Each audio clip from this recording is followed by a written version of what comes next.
Hey, Sunshine Do Buckaroos, how the heck are you? I'm gonna be Tom, the beer whisperer and whiskey whisperer, for the purposes of this video, anyways. As you can see, I've been playing around with that AI app again, making caricatures of myself. But anyways, let me set this down. So I'm gonna have a beer with you. I'm going to have some whiskey neat, but then I'm going to have a cocktail with you too. And the whiskey I'm using for the whiskey neat is the same that I'm using for the cocktail. But I'm going to have the beer with you first. And it is from another one from Minocqua. It's their Freedom Trail Kolsch, 4.8%. Just a beautifully done Kolsch. And again, another great story that contributes to a good cause because that's what that brewery does, man. Oh. It's a left-handed mug because I have to hold it with my left hand for you to see the logo. See what I did there? An old Beer Fest mug. I can't remember the year on this one because it doesn't say. So one of the early ones, though. Well, for here anyway.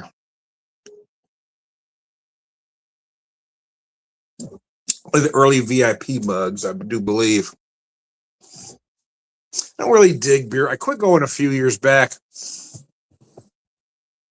Oh, I guess maybe 5 years ago, I went to one and I just didn't enjoy it anymore. I don't enjoy having to go through each booth and having to drink it a little bit in plastic cup. And you can't taste it, man.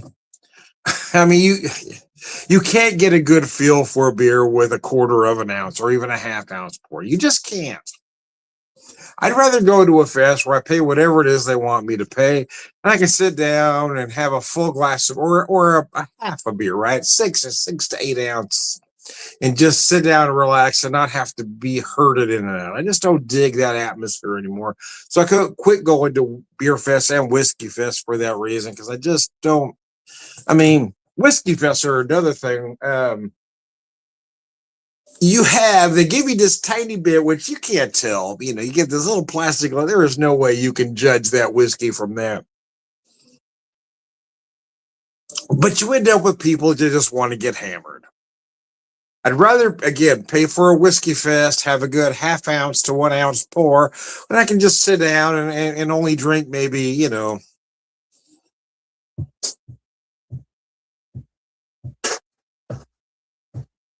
depending on the pour, maybe a half dozen to a dozen over about a 3 ounce or 3 hour period. I just don't like being hurried in, having to hurry the drink. And I want to come in, sit. I'll pay you whatever you want, right? If I can just come in, have the whiskey, sit down, relax, talk to some folks. I just don't want to keep, I ain't drinking that way anymore. My younger self enjoyed it. My older self, not so much. My older self don't dig it at all, man. I don't like it. Oh.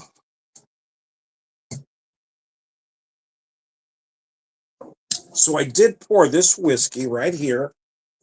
I use this whiskey for the cocktail, but I also poured some neat. I've got some left, and I'm probably going to end it between now and the end of the weekend.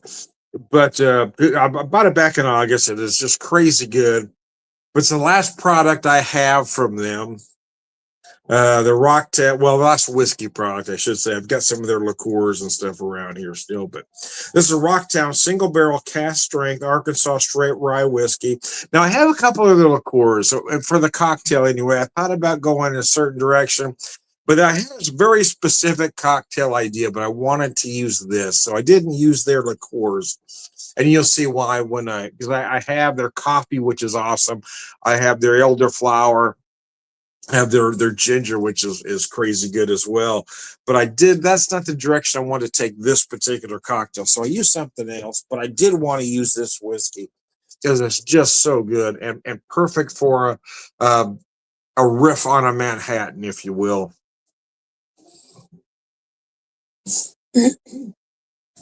This is a nicely done Kolsch. Again, it does what you want a Kolsch to do. It's nice and light, easy to drink, a bit of a fruity middle, but then clean, crisp, and dry in the finish. Kind of that ale lager hybrid.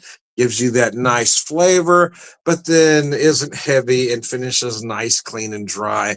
And that's what you want a Coles to do. But it's got that beautiful fruity middle that you expect from a Coles. So again, this whiskey, it is the Rocktown Single Barrel Cask Strength Arkansas Straight Rye Whiskey. It's at 57.64, so you can do the math there.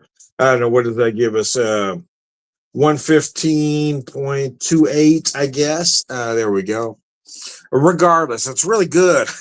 And even at that proof, rather easy to drink neat.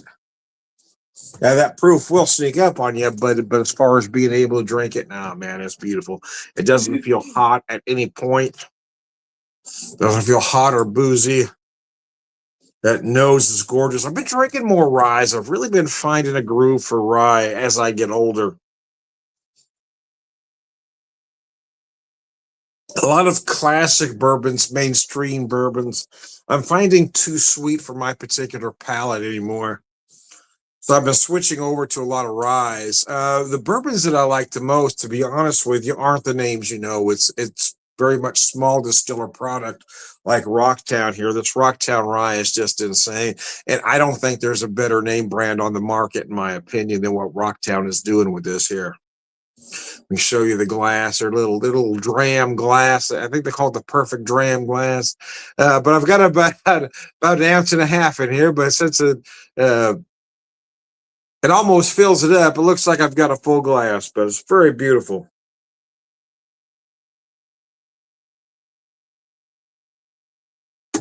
Oh gosh, that's nice. Oh, so I typically work on Tuesdays, as most of you know, and I uh, close at 9. It's anywhere between 9:15 and 9:30 when I get out of there and get home. Anywhere between 9:30 9:45, and I try to set up a video. So it's typically between 9:30 and 10, but sometimes it's been between 10 and 10:30, depending on how long it took me to get everybody out. But today I didn't actually have to go to work because I had jury duty. So I was actually home by, I don't know, like 3 or something like that. So I could have started drinking earlier, but I didn't. I still waited till almost 7 to start drinking. My wife insisted I got dinner fixed first. So I didn't make any mistakes now. She did, but I insisted I get it done first. Uh, Nothing worse than a drunk person trying to fix dinner. But but then, well, I actually could have even started earlier than I did, though. I could have started about 4:35, but I got busy doing other things and forgot. It was still, I think it was about 6:30 when I started the first video. So I'm a little bit earlier than typical to do my late night Tuesday, but not too much. I'm right about in that neighborhood, that neck of the woods. Yes, hadn't heard from you in a while. If you're doing all right, slouch. I'm not chugging at this particular moment in time, but I will one. I actually got some stuff in the wings. Maybe not for tonight, but I do have some chug stuff for you. I don't do it very often anymore, but every once in a while I miss those the 2020 drinking, man. That pandemic drinking. I found myself getting added to a lot of chug groups, and I was never much of a chugger, but then I found myself getting involved anyway. And now I think there's only one or two I'm still in, but I'm not active.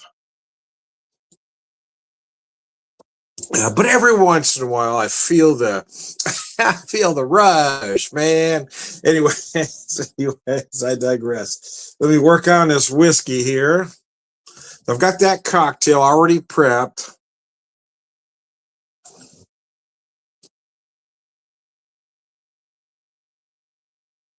Then I'll share the ingredients with you when I get it out here. I'm using the Manhattan as a template, but then I changed it up just a little bit.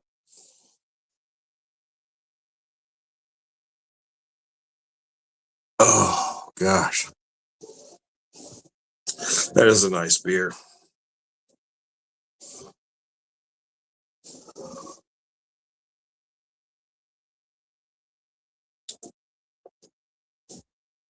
That's a really nice beer, man. But I'm off tomorrow, but then I work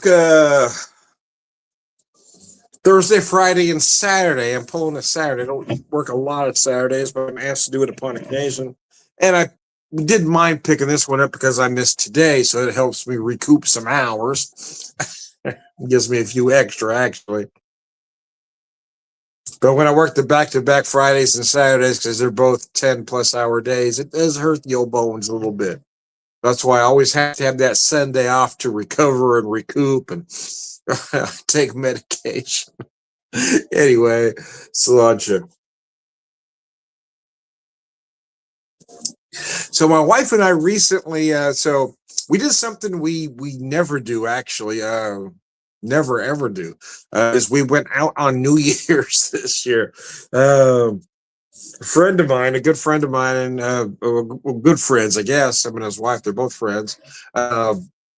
Are members of a local Eagles Lodge. And I've never been a member of an Eagles Lodge before. I've been a member of other things in the past, American Legions, that kind of thing, but never been a member of an Eagles. But he was telling me about the charity work that they do, and I was rather impressed by it. So my wife and I were there on New Year's Eve because an old friend of mine was the band playing, Vic Vaughn. Well, let me take that back. Not an old friend, just somebody I know. It's not like we hang out, but we're aware of each other. Let's just say that.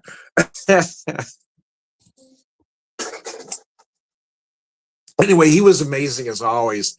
But we were kind of caught up in the moment, and they kind of talked us into joining. And then afterwards, you have that thing if you have buyer's remorse or not. But we both said, you know what, let's just do this. So I had my initiation ceremony last Monday. My wife's is next Monday.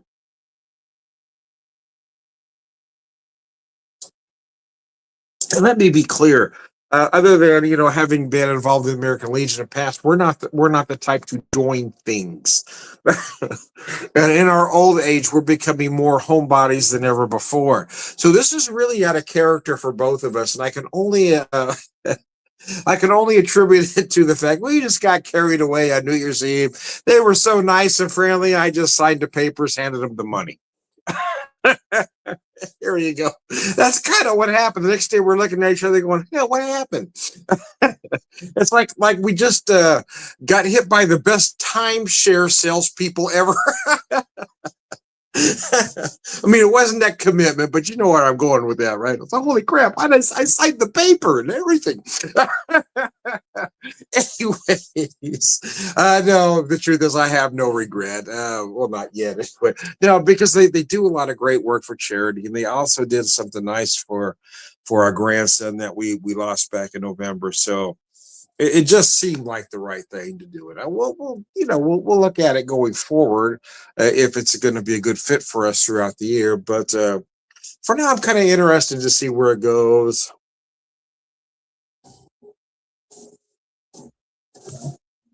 I have a certain personality.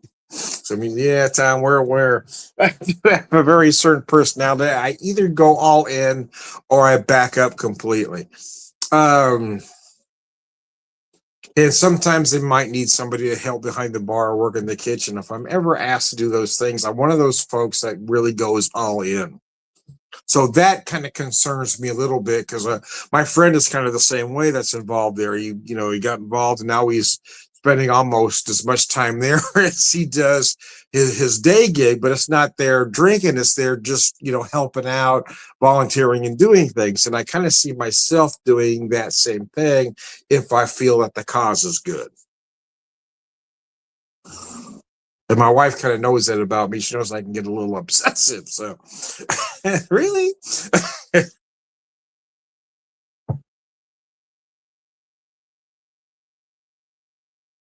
But I kind of get that from my dad. My dad was a member of American Legion for a lot of years. And he'd always get asked to help out in the kitchen because that's what he did. Not, no, let me take that back. He didn't get asked to help out in the kitchen. He got asked to run the kitchen because that's what Dad did. But he did it for the special things, right? That when they were raising money with pancake breakfast or doing things around Christmas time or the steak dinners, because nobody cooked a steak better than my dad did. Dad just had a sense, right? He was one of those folks that just knew I'm a pretty good cook, but I don't have, I think I'm a really good cook actually, but I don't have quite the same instincts that Dad did. Dad was just a natural. I feel like I'm pretty good, but I'm not in my dad's league. I'm never going to pretend to be so. But yeah, I mean, there was nobody that could cook a steak better than my dad. I'm telling you, man. But if I get asked to help out, do some things here and there, I don't mind.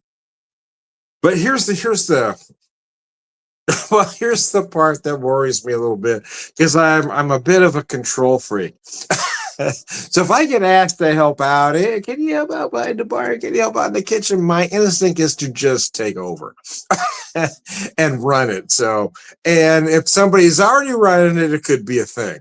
But if they need somebody to run it, then it's going to be one of those things where my wife's going to say, "You spend a lot of time here, aren't you?" I get a little obsessive. So we're again, we just started. We haven't even been there once since I had my initiation. So I haven't been asked to do anything, nor do I expect to anytime soon. It's just that my experiences are from the American Legion, and I kind of know how things operate.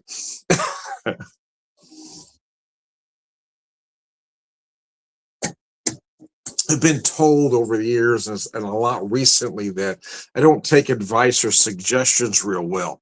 That's true. I'm not going to deny it. But I've also been told that recently by folks that are about half my age that don't take advice or suggestions or anything easily either. And the difference is that the reason if I don't take your advice, I'm not necessarily being dismissive. It's just that I've lived past that, right? You're giving me something, you're giving me advice from your point of view at the state or at the point of life you're in. I'm telling you, if I'm not following your advice, I'm telling you that I've already been through that. I've been through that stage. My advice to you is this. You're not going to take my advice. I know you're not because I didn't take that advice when somebody older gave it to me. So every time I talk to a younger person, I tell them, well, this is my experience. I know you're not going to listen to me because I didn't. But when I don't take your advice from a younger person, it's because you don't really know what you're talking about. It's because I've already lived it. You're trying to tell me for something from your point of view, and it kind of I can take that advice in, and a 30-year younger me might think that makes sense, but I'm telling you, I've already lived that situation, so I probably am not going to take it. Anyways, I digress.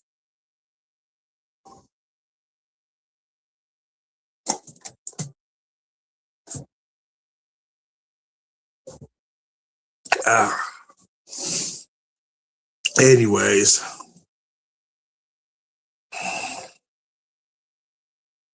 growth. I'm trying to have growth and be a little more diplomatic when I say things. Although I'm telling you, I'm not good at it. I am. I tend to be automatically blunt without realizing that I'm already saying something. So usually, when something is said, my response is already coming out before I really had time to think it through. So sometimes it comes out as insulting, even though I don't mean it. So I'm not wrong. I'm usually dead on accurate, but there was probably a more diplomatic way I could have phrased it.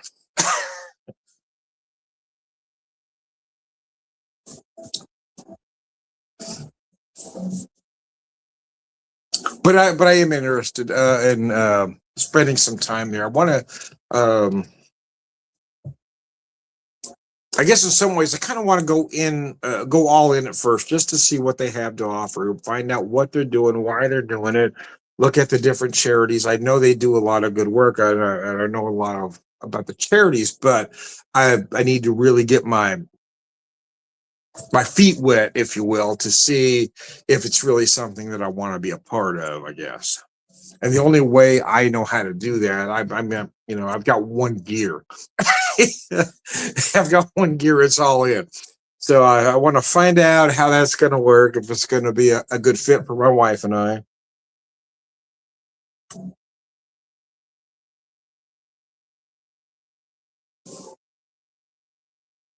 But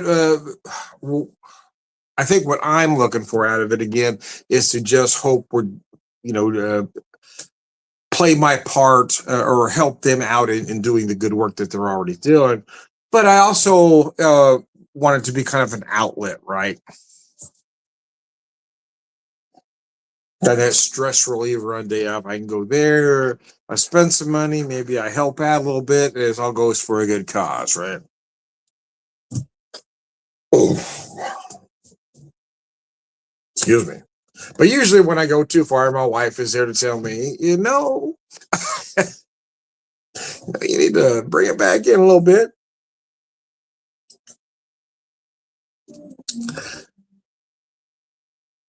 Because wives are notoriously not diplomatic. They won't tell you, even as subtle as my wife is about a lot of things with other people. With me, she's pretty blunt. If I'm screwing up, she's going to let me know. You don't listen. That's what she says. You don't listen. Yeah. But you don't listen. I listen. If it makes sense, I'll follow it.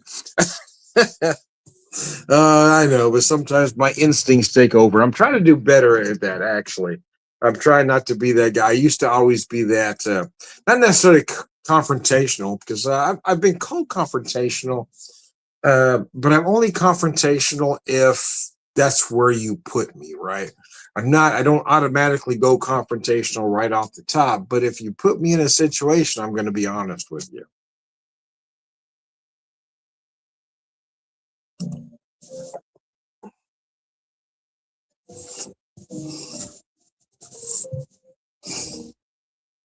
There's a line in a James McMurtry song that we just listened to. It's a wonder I can ever go back to any place I've been. So as I told my wife, it's like he's channeling me.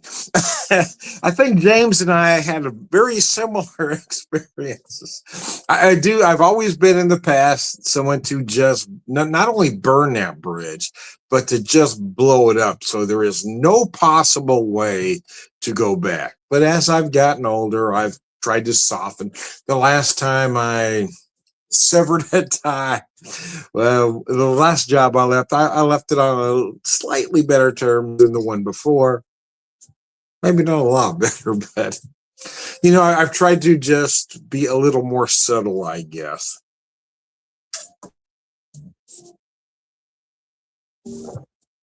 And pay attention to where others coming from. However is, yeah, if I feel I'm being deliberately disrespected or slighted, I'm just going to be brutally honest. If that bridge blows up, that bridge blows up. I'll be right back.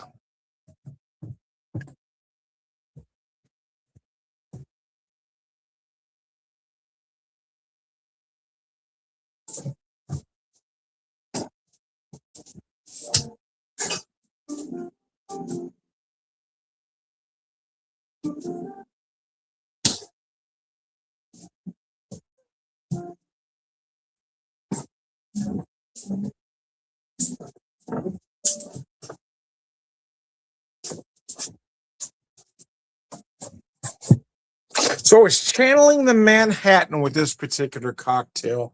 And the idea was the Manhattan. So the template here is a Manhattan. So I used all the ingredients that you would use in a Manhattan. I used a rye, that Rocktown rye that you saw. I used a sweet vermouth. I used a classic Grassotti sweet vermouth. And I used the Peychaud's bitters. But here's what I did a little bit different. I did 2 ounces of the rye. I did a half ounce of that sweet vermouth, and then a half ounce of Grand Marnier, trying to brighten it up for the spring. So I'm calling this one south of Manhattan, because I didn't want to change the name completely, because it is more or less a Manhattan, or it's a Manhattan in spirit. But because I'm using again I'm adding the Grand Marnier, that orange liqueur, and then using the Peychaud's bitters instead of another bitter, I'm taking it down south. I'm taking it closer to New Orleans or closer to Florida. We're in that ballpark, right? So that's why I didn't want to come up with a clever name that left out Manhattan. So I said, well, I'm just going to call it south of Manhattan.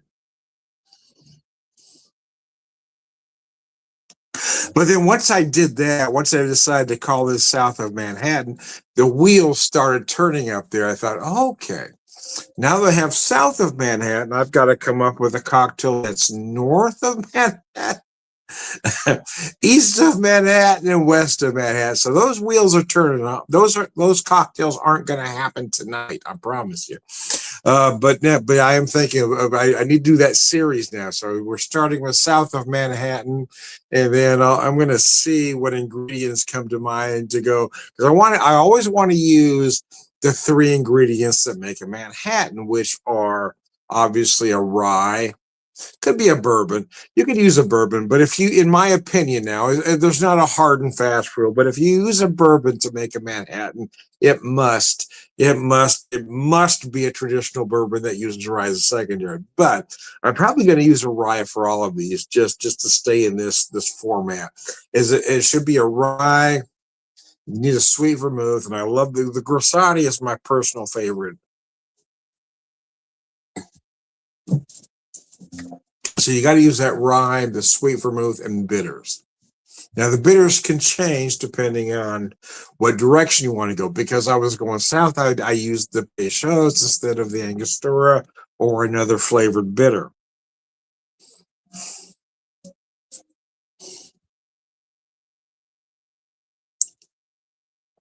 But yes, it wasn't even a conscious thing. It was just that once I had that name, south of Manhattan, all of a sudden go, oh, now you got to go the other directions too. And now it's a moral imperative, Tom. You got to do north. You got to go west. You got to go east. So I got to look at a map. The hell's east of Manhattan? I know what's south, north, and west, but I got to figure out what's east. anyways, I digress. So that's going to be my next cocktail series. So next time you see me doing a cocktail, it's going to be a direction of a Manhattan, right? So I got south of Manhattan with this one. Again, using the Grand Marnier and orange liqueur and the Peychaud's bitters. But I'm going to change the rise up per direction as well. So that's got me wondering. And so I've got to figure out what makes sense, right? If I'm going west, going east, going north.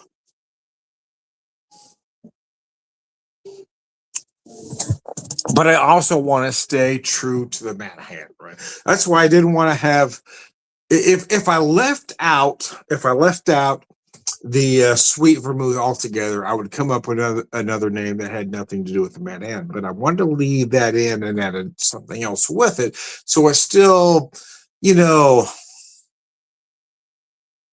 Manhattan adjacent. It's still basically a Manhattan. We're just taking it a little different direction.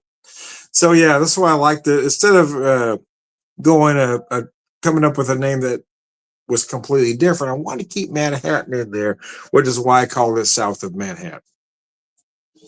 But when I come up with the other ones, I feel like it needs to make sense. I feel like using orange and Peychaud south of Manhattan makes sense. So if I go north, the ingredients I use to take it north needs to make sense. To me, anyway. Whether it makes sense to you, I don't care. It just needs to make sense to me.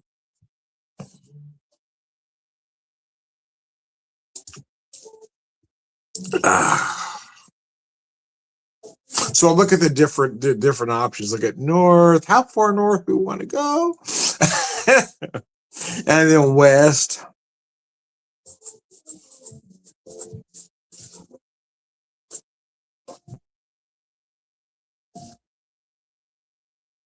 Now, some of that kind of depends on time of year, right? So, what makes sense going north in say April might not make as much sense in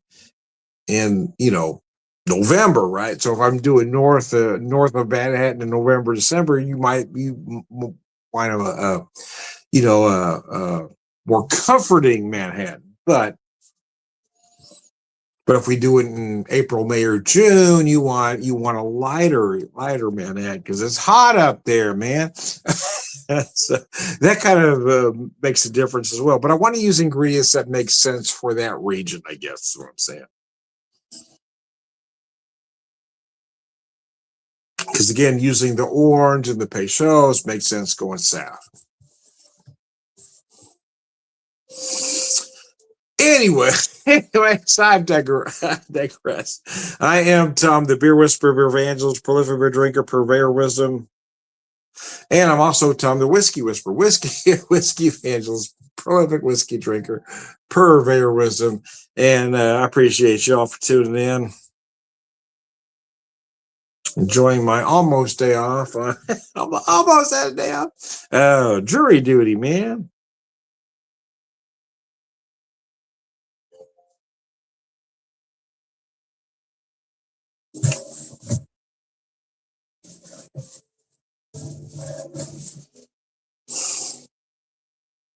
But I'm usually off Wednesdays anyway, so I am off tomorrow.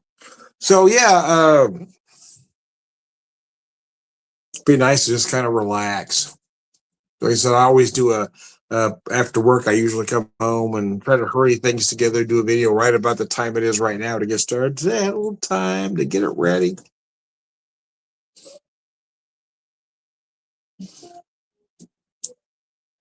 I do like the way these ingredients come together, though. That's that little bit. If you don't want to use Grand Marnier, you could use a triple sec if you want, or you can use Cointreau. I prefer to use the Grand Marnier because that was the flavor that I was really looking for. The others are orange liqueurs or citrus liqueurs.